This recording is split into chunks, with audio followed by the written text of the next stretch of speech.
Welcome to this week's episode of the Whiskey and Window Marketing Podcast. Super excited to have Danny Barrera with us today. Not only does Danny own a very successful marketing agency, but he has become one of the most sought after consultants for sales and appointment setting in the home services space. And what we're talking about today are ways for you to get the set rate up for all the paid leads you have coming in. This can be a big difference in having a 10% set rate or 40% set rate. So let's get to it. Hey, Danny, welcome to the Whiskey and Window Marketing Podcast. Super excited to have you here. Hey, man, Jesse, I'm honored to be here with you. Thank you for joining us. For those who don't know, Danny has been one of my mentors when it comes to sales training. He is an absolute leader in that space. Danny has personally helped me greatly, and I'm super excited to cover the topic of appointment setting. We see when we go into a window replacement company, a lot of the times the company is kind of falling short in that area. They have amazing salespeople. They're spending a lot on advertising, getting a ton of leads, but they're not bridging that gap. And so the set rate is lower than they want. So super excited to have you here to talk about that, Danny. And yeah, where would you like to start? Man, I'm excited to be here. I see the same thing. I run Concrete Marketing Crew, the number one digital marketing agency for flat work and decorative concrete contractors throughout the country. Our clientele is comprised of homeowners. Like that is probably about 85 to 90%, business to consumer for home services. And that means people are looking for a quote and estimate for patios, driveways to renovate. They're not looking to spend $200 on a quick plumbing issue. They're looking to invest multiple thousands of dollars. So the sale is what we call the high ticket item. So I've been on the trenches helping out our clientele and build actually a training for them internally so that they can have success with our marketing programs. Because like you said, Jesse, some companies are investing hundreds of thousands per month, others millions. Others are just starting out, maybe a couple of $1,000s, but that represents a good percentage of their revenue. And something that you specialize on, I know that because I've worked with you personally, is this 10x ROI, or this the amazing return on investment that they get from the leads. But we seem to have this one constant problem. It's like, okay, we're doing all this activity on the marketing, the lead generation, buying leads, but then what's happening in between? Where are these conversations going? How are they ending up? Like, do we even have any accountability in place? And I think that's a great place to start. Is to your listeners, you might have companies from $1 million, or you might have companies doing $50 million plus a year. So that's pretty much what I think we should talk about is how we can help them out here, and so they get a couple of gold nuggets based on both of our experiences in how we've helped our clients be able to crush and thrive. Definitely, and it sounds like from us talking a little bit before that we see the same issues. We see, when the lead comes in, it goes to the front desk lady who's trying to run the front desk operations, or it's going to the sales guy and he gets a text notification about a lead, but he's in the middle of a presentation or he's driving to go give a demo or something like that. So they're not getting followed up with in a timely manner, and either the person forgets, or by the time they get to it, it could be several hours, and there's some kind of a disconnect in there. When you go into a company, you see that, what do you say? I mean, what is the first step you guys take? Yeah, 100% is we make it clear that if you want to succeed and thrive, like there's always got to be that hierarchy of in structure to be able to take opportunities, because every opportunity is an opportunity. So if someone takes a minute, or even under a minute, 15 to 20, 30 seconds in 2022, they see your ad on Facebook, and your ad calls their attention, and they said, let me see. Okay, I may want, in your case, what do they request? Do they request an estimate for multiple windows? What is that initial call to action on your end? Is that? Yeah, so essentially get a free estimate for, we usually do a minimum of 5 windows. So if they want 5+ windows, you get a free estimate. Multiple windows. So now you have a homeowner Like you're not going to have a teenager that is that wants to swap out the entire, the entire house windows. For the majority of times, you're going to have a homeowner, a real opportunity. They've taken the time in 2022 to hit that submit button, enter their information, hit that submit button. That now goes into your world, into your space. So you see, as a marketing agency, I'll talk from our side of the equation here. We do a ton of work when it comes to research, development. We are constantly testing out ads, testing out audiences. We have to do a ton of work to help you land that specific contact. But depending on the source, whether it's Home Advisor or social media or even search, now you have an opportunity where the attention span is very short, number one. And now you have an opportunity that you paid for already. So what are you doing in the time span between that lead comes into your world, into your business, into your operations, to the moment that someone calls them up, to the moment that we sell that appointment or that in-person estimate or whatever you call it, to the moment that we have a sales rep coming in, right? So there are multiple layers that need to happen. So if you're small, there's no better time to actually structure this the right way and start thinking of this like a real business owner. And if you study any $10+ million company in any industry, you're going to see they're going to have the same structure, right? They're going to have the marketing, they're going to have the appointment setting, you're going to have a sales team. Okay, it's always going to be, there's going to be someone that is dedicated, and their main responsibility is not to sell windows. They should know what you're selling, as in, like, I don't know, the types of equipment that you have, that you carry, or what the process may look like, or turnaround times, etc. But their main job is to sell the estimate. And also, this is what we like to call to qualify. I talk from our industry, we go by square footages, right? So if it doesn't mean a specific project minimum, is to disqualify that opportunity, so that then you don't have a salesperson chasing someone that you're wasting gas, chasing someone that doesn't even want to get all the 5 windows done. They probably just want a small crack repair, which is, there's nothing worse than that, right? So that being said, that appointment setter, their main job and their main role is to understand the front lines and be able to really qualify this, prep them up, and then sell them on the estimate. I cannot stress that enough, because oftentimes we think the salesperson should do all the heavy lifting during the sales call. And yes, that's cool, that's fine. But if you think about it, we're selling ourselves from the moment they see the ad. And now if we have a beautiful ad that represents your business, your specific promo, etc., what happens next? Are you dropping the ball? Is no one calling them back? Are you sounding unprofessional? Do you have a salesperson that's on the road where you have all this noise? It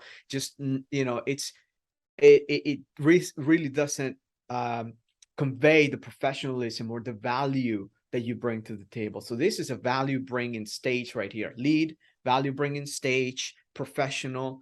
We know how to do things, right? And now we're prepping up that opportunity, handing it over to the salesperson.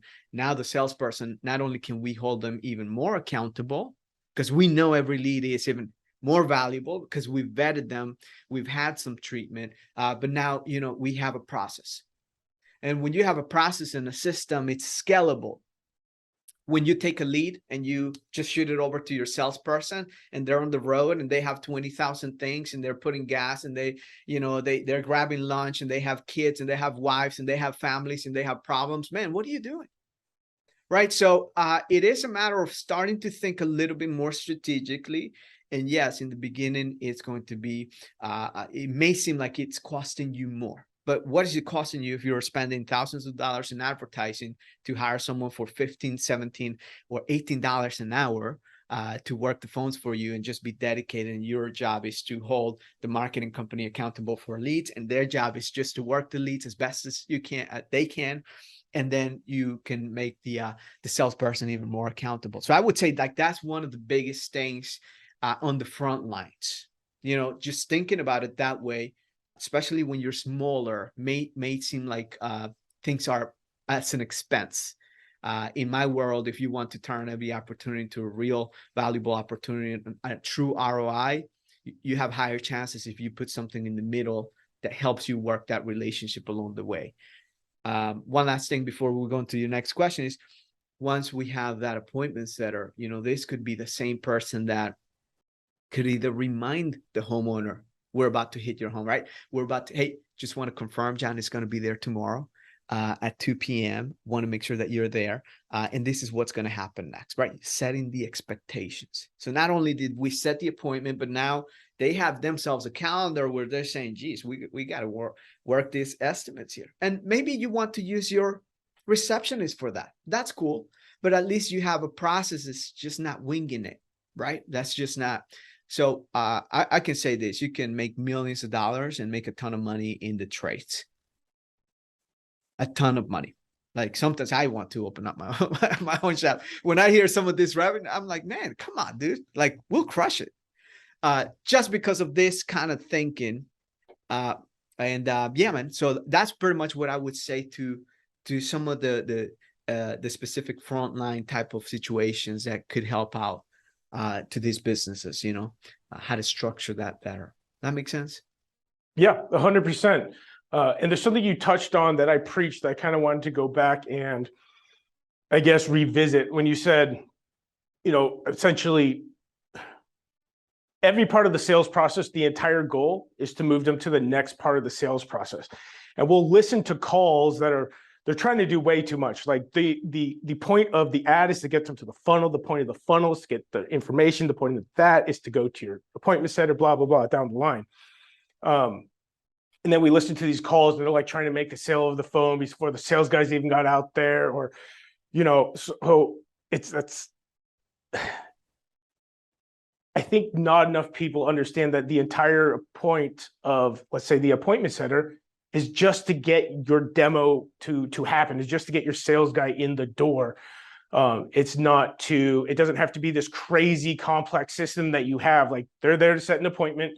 Maybe they mentioned the deal. Maybe, hey, this, I saw that you signed up for this. It's a limited time offer. When works for you in the next couple of days or for us to come by versus, oh yeah. And then go into the details of, well, yeah, we sell Marvin windows, going into the specs, all this thing. And then using what we call techno babble, stuff that the homeowner isn't going to understand, and just confusing the crap out of them,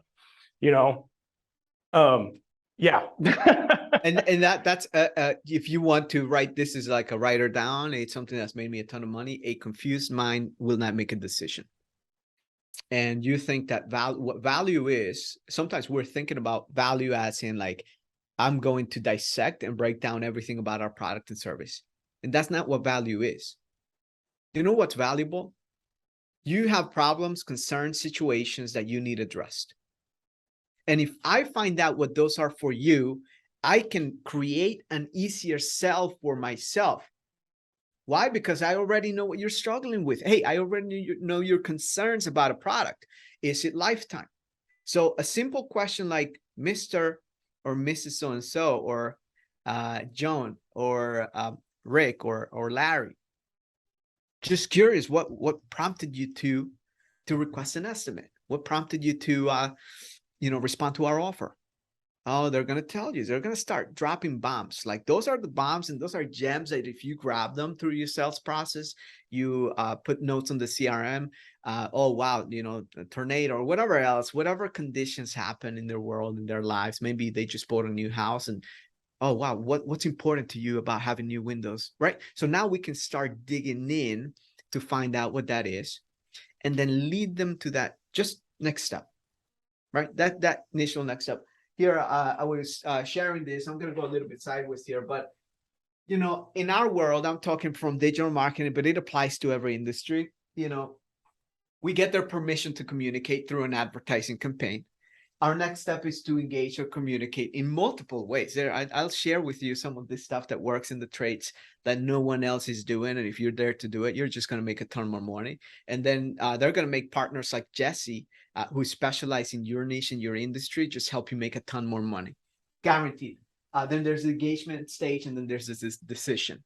You see, what people want to do these days is they want to take it from like, we got a lead to close deal.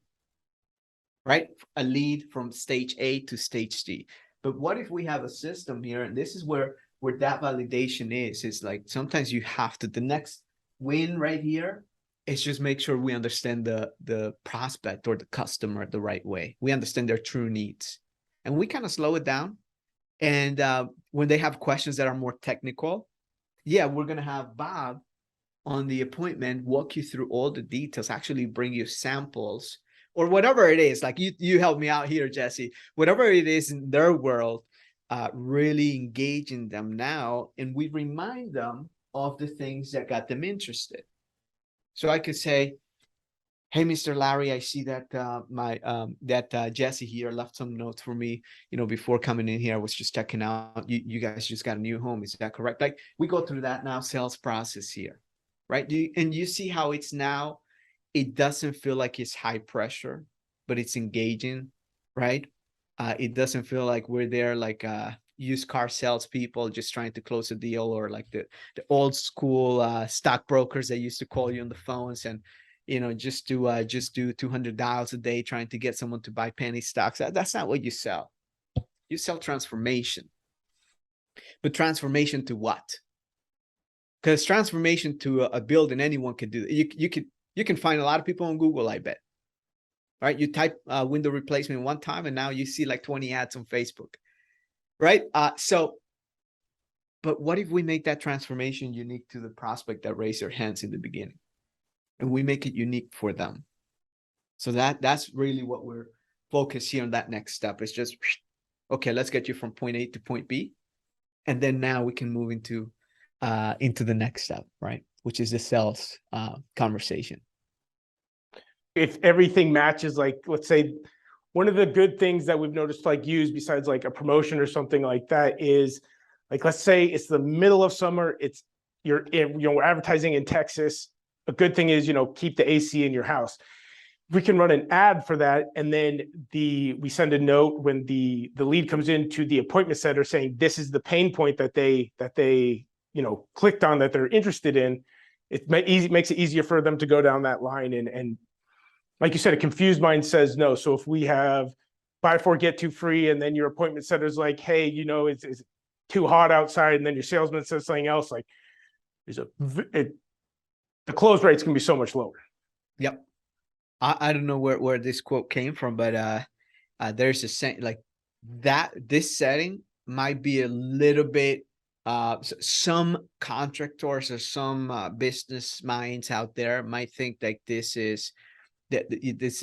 wouldn't work in this environment, but this is the new way, because to some degree this feels like it's slower, like you're slowing down the you're slowing it down, like not selling to them, not pitching to them, and that, yes, should you have pricing, should your appointment setter know all those details? Yes, they should be armed. Like, that's your job. You should equip them so they understand it. But we're not making this call about that. But there's this saying where slow is smooth and smooth is fast. Because when you're doing that scale, and Jesse, how many leads you get for your clients, the big clients? How many leads a day you send them on average? Probably 50 or so. 50, you get 50, 100 leads. You see, when you slow it down and you do that with high quality, high integrity, man, things are just going to go faster on your sales pipeline. I could tell you that, because Jesse knows how to get you 50, 100, 200 leads a day. But can you actually work them out so that they are also, as they're coming in, there's no like, it's not fragmented in the process. And that's a problem I see, especially with the smaller companies. But it's worth taking a look at. Yeah. Definitely. One of the things I've been really focusing on with myself lately, and I've been trying to preach to a couple of the companies for your appointment centers, is tonality. Because when that homeowner picks up the second and it sounds like, hey, Bob, this is Jill from blah, blah, blah, and you sound like, oh God, I hate this guy already. Versus just a very sales pitch where they picture you like smoking a cigarette with your hair slicked back and you're sitting in a weird chair, and it's just like it's the perfect salesperson thing. To really just slow it down, sound natural. It doesn't have to sound like you're super excited to talk to them. You're supposed to be there to help them. Yeah. Is that something that you've noticed? I mean, it's Oh, yes. you can listen to two people doing the same pitch, and if the tonality is different, it's a completely different outcome. So I do have a confession to make. I at one point in time, like this was when I was like before really having success in the digital marketing world in my agency. I had to work at a call center at nighttime, and I hated my life. I hated my life. I was calling out of anything. They told me the pitch was like, hey, we have inbound leads, and you just, this is for appointment setting for solar. Back in the day, I can't remember, but it's funny. And I would get paid for every appointment set, and that would be my approach. Like, I studied a lot of sales training, and I respect all the sales trainers. I'm not going to tell you here, drop names, because there's value everywhere, but for me, the biggest difference, dude, now that I get to train other appointment setters and individuals that are on the phones every day working the leads, is really you can be yourself. Yes, you have to have a clear, line of communication. You cannot be on a choppy, line where your CRM isn't dialing out the right way or your phone system is breaking up like that. That's a given, right? So make sure that the sound quality is there. But as far as the individual behind, I had to become another individual. Check this out. I had to become someone else in order to perform. And what does that tell you is that I was lying on the phones, that I would get there and I would be lying on the phones. Why? Because I was someone else. So what if you can actually work it so that your script and your mechanism, your flow is from an individual that actually takes pride on the company, which in this case would be your company. They're professional and they can be themselves. And actually, if you stutter and you don't get it all right, that actually helps out these days. Yeah, I've noticed that because I'm very far from a perfect talker. And some of the worst times I had in sales is when I was trying to be somebody else, when I was trying to be that high energy guy. And people can tell in your tonality if you're faking it. They can tell if you don't believe in your product. I mean, you can have the exact same pitch, three different people, three completely different results because of tonality. And like I said, people can tell. People can tell if you're being genuine. People can tell if they want or if you want to help them, if you think your company can help them. And people can tell if you're just trying to add to your commission check, Oh And yeah. it's, Yeah. yeah. That's a point. That's a great point. Is people will be able to tell. And I can tell you that, like, there's a fine line. There's always going to be that fine line. Okay. You cannot be either too slow and disconnected and kind of, be lazy about it. No, you have to be present. Like, that's a requirement. You have to be present. You have to be yourself, but you don't have to be high pressure and like, man, I'm going to get a spiff bonus today. And, I'm going to have all this stuff happening to my world. And now that's great to incentivize people. But what if money was not just the only incentive for people to perform, but they took pride in your company? What would that talk about making that sell a whole lot easier because everything was so great? Like, there are companies that don't need to oversell themselves. The companies that need to really put a lot of focus in high pressure are the ones that can't perform, or they're the ones that are ending up with a whole bunch of problems once they deliver service. Why? Because they know if they don't put a lot of pressure on the sales, the entire business model falls apart, which leads to another conversation. I'm not going to talk about that, but it's something to be mindful of, because as marketers, we do our very best to make sure we get you as many hands raised possible. And I know Jesse, like, he's legit. You're legit, Jesse. You stand behind your clients. You do the best. But there's a lot of clients that after the delivery, man, they want to watch themselves and sign a contract and, like, in a fine print, like the client just got fucked or whatever, right? So what if we actually make the entire business model so that everyone is all in, and there is like a real sense of pride? Your appointment setting numbers will go through the roof. So this is why it's easier for me to train those companies that actually have integrity all throughout. They don't just write it on the website, but there's integrity here, integrity here, integrity here, integrity here. And everyone just wins, and the client wins. That's beautiful. For me, that's the American dream. Fucking integrity. Know what I'm saying? So that's it, Yes. man. Yeah, you're 100% on the point on that one. But tonality, no need to hype it. Like if you do, it's because your product, like Apple doesn't need to hype it, dude. You know, it just works. It just works. They don't need to hype it. All these Chinese companies do. You know, the wannabes, right? Would you agree on that? I would. Yeah. So, yeah, that's something to think about.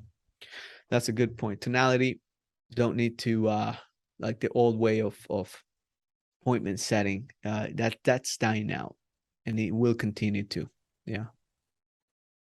Yeah, agreed. I'll touch one more thing on that topic. We'll go to the next one. I have a client, and I've seen this a few times, but I have a client that does it really well.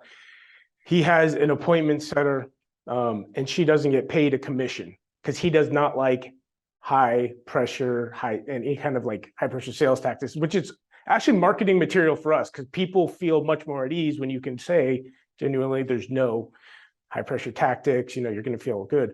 But when she calls, and I mean, there's KPIs she needs to meet and stuff like that. So it's not just like, do whatever you want. But you can tell it's not like oh God, I need to put, gas in my tank. I need this commission check. It's, hey, when's a good time?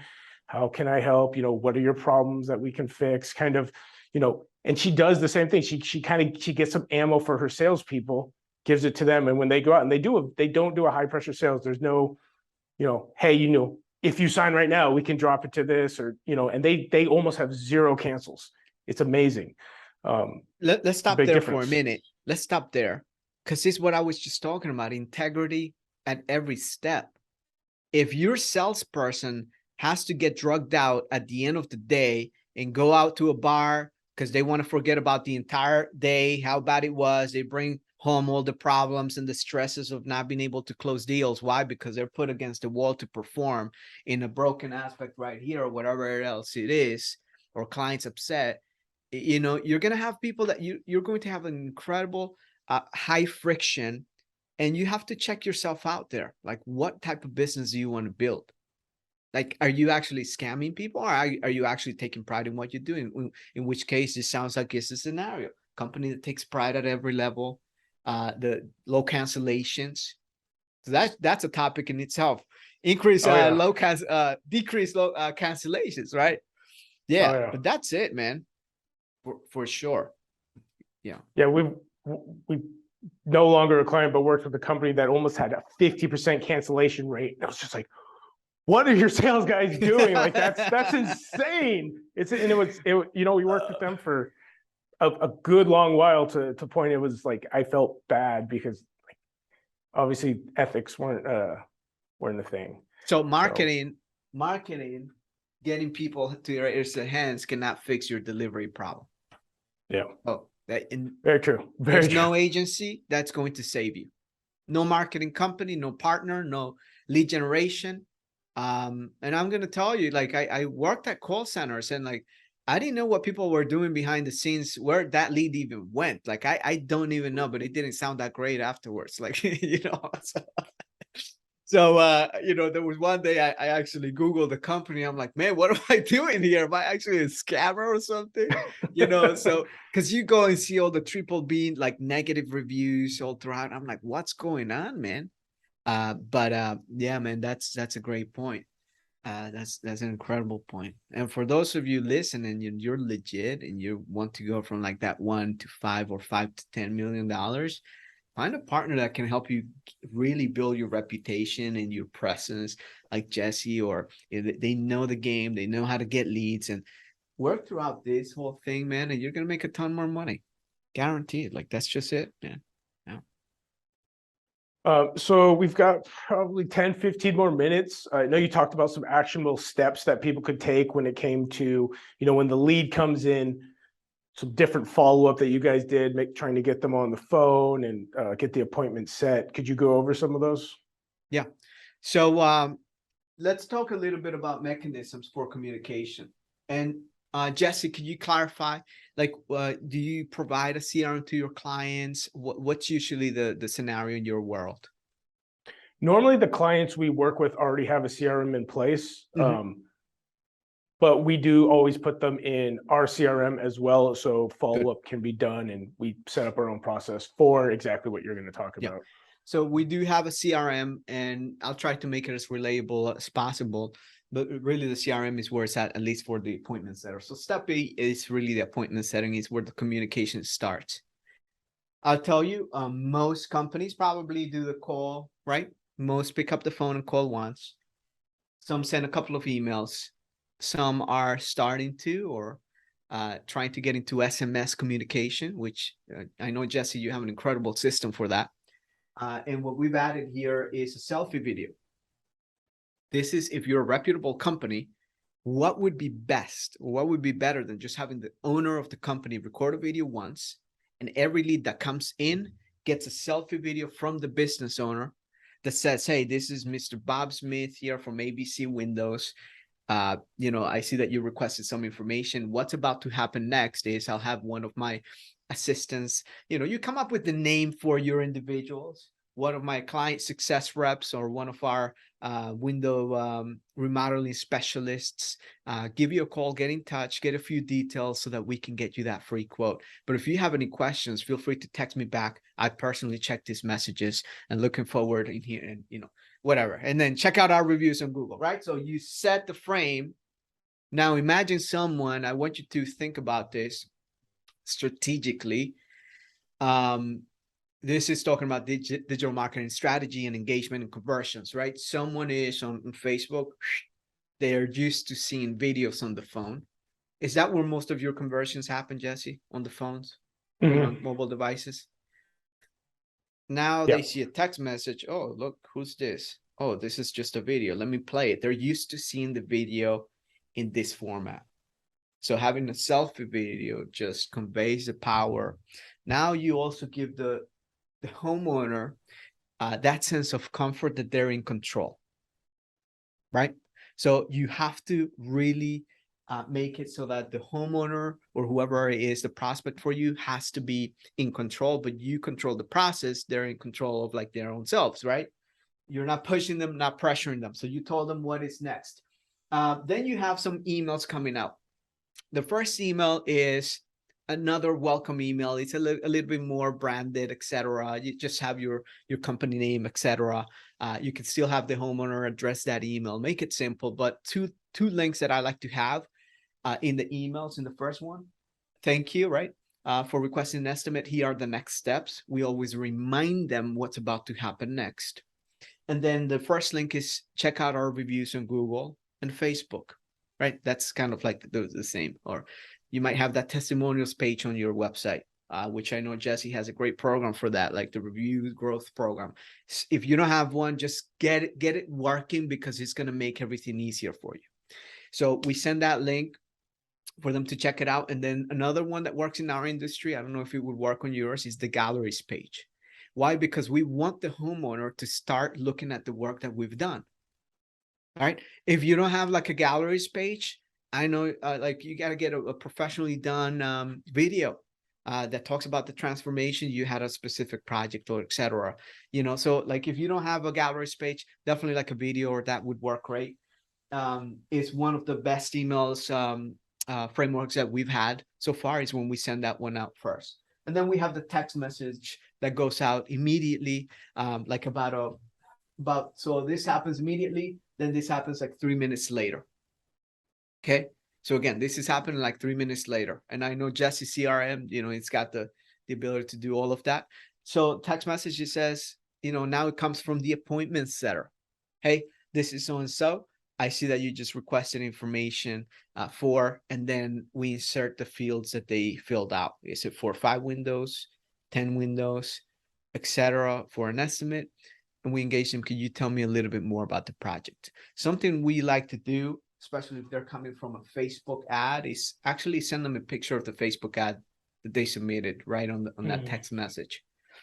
So not only have they heard from the company owner and CEO, which you just took 30 seconds to record that video, but this communication is a lot warmer. And you see, it takes 6, I don't know the stats specifically, don't hold me to it, between 6 to 12 touch points to really get that true conversion. 6 to 12 touch points. So if you don't have some sort of automation, or you don't have the process internally to have someone just working the phones for you, you can see I already got three. I already got three. Now this is where the sales begin, right?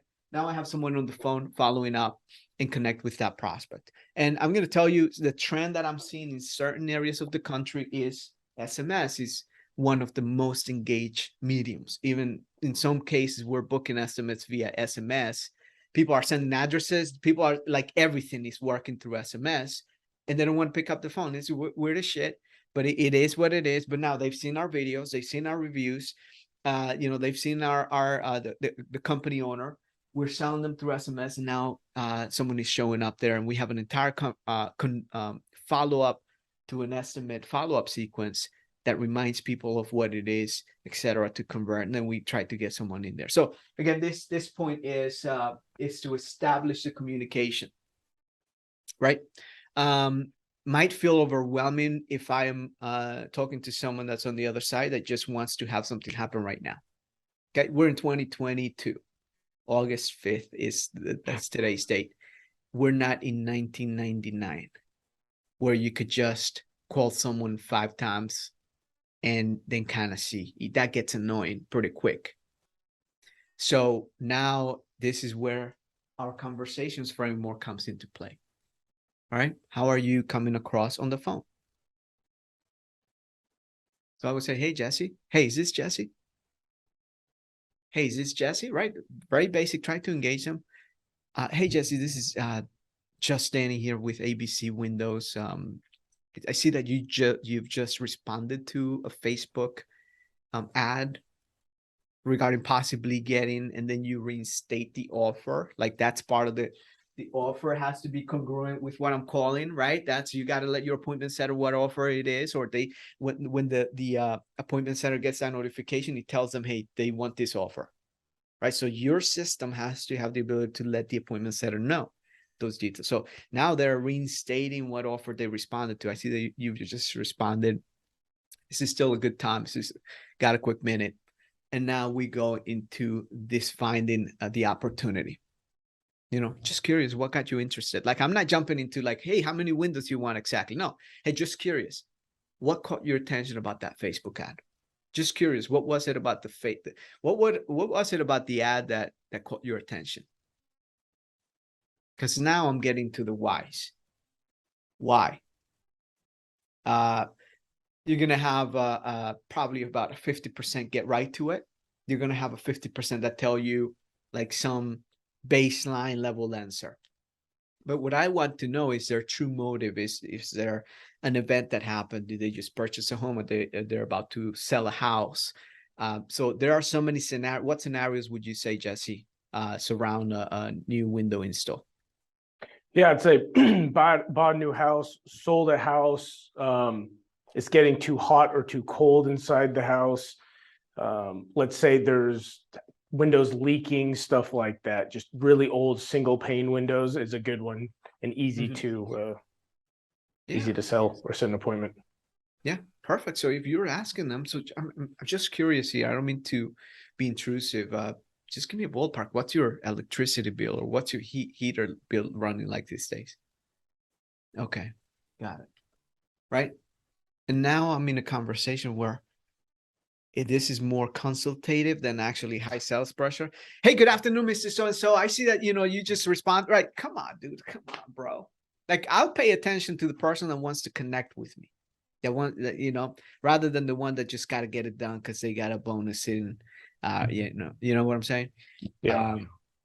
Yeah, that's what I would say on that. And then I would lead them from there to now build the value. And the value is, again, what do they want? So sounds like you're interested in reducing that heater bill. Is that correct? Okay, perfect. Now, what have you done in the past? Have you done anything to try to get some new windows? I want to find out what they've done or what they're doing if they're shopping around. Wouldn't that be helpful if you knew if they have 5 other quotes? Wouldn't that be helpful to know? Oh, well, we've gotten quotes from so-and-so. And I can ask him, hey, what do you like about, what did you like about the quotes that you got, the estimates that you got from so-and-so? What else do you like? Is there something that you're looking for specifically that you'd like to know about the estimate for your new windows? Maybe it's a lifetime, maybe it's a warranty, maybe I don't know. There's so many scenarios we can go on. But I can tell you that type of conversation sets me up for an easier sales. Like this should be a slam dunk, like 8 out of 10 kind of deal, you know. And your niche might be a little bit different, but you know, it should make it significantly easier. And then last but not least, once I gather all that intelligence, this should be no more than, you know, 7 minutes. This shouldn't be like an incredible sales conversation. Now, set the expectation. Hey, so the most, you know, would it be appropriate for us to schedule a call, to schedule your estimate or whatever you call, you know, your specific sales call right now? Okay, perfect. So do you have your calendar open? Okay, tell me a good date and time between tomorrow and after tomorrow. Okay, so tomorrow 2 p.m. 2 p.m. Let me check. Okay, type in on the keyboard. Okay, I see that John is available. He could probably be there by this time. Does that work for you? Boom. We lock down the appointment, right? And when we lock it down, okay, so here's what's going to happen. John is going to be there at about 2:15. We'll give you a reminder call in the morning of, just to let you know if anything changes. Would you let us know if anything changes on your end that you can make it to that call? Okay, perfect.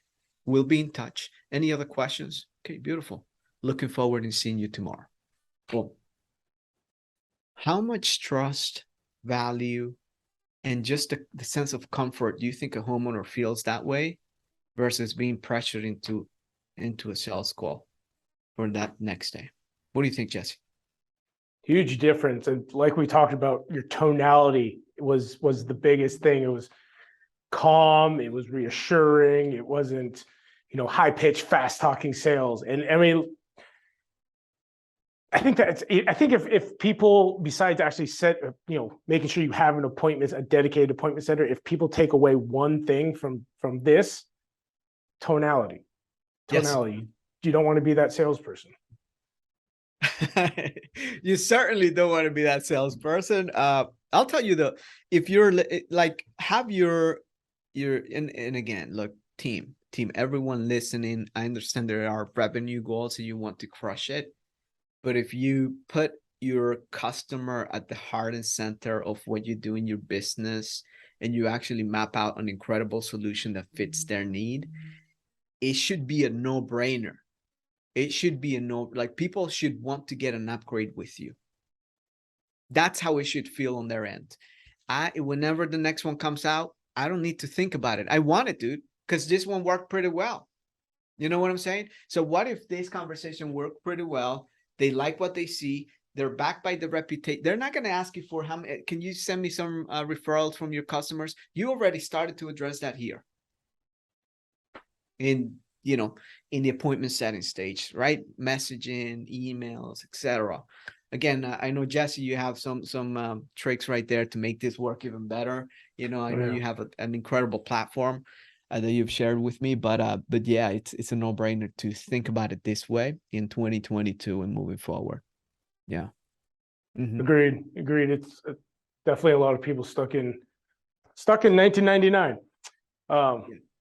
Danny, I really appreciate it. I know our time's up. I know you're a super busy guy, and I really appreciate you taking the time to come on here and help with this. Because again, I think this is one of the biggest issues we see, and I think we've been able to dive through the biggest problems and hopefully solve them for some people. Hey, I appreciate you, Jesse. And, you know, I admire the work that you're doing in your industry. You truly care. I deal with agency owners, for those of you guys listening, hundreds and thousands, and not everyone. Some people are just after the bottom line dollar. But this guy really, truly cares about your industry. So I would highly recommend him as a man of integrity. He really stands behind his work, what he delivers, and he's got a great service. So anyways, it's an honor and a blessing to be here. Thank you for having me. Thank you, Danny. Thank you. I really appreciate it. All right. Take care. Bye. Awesome. Thank you, sir.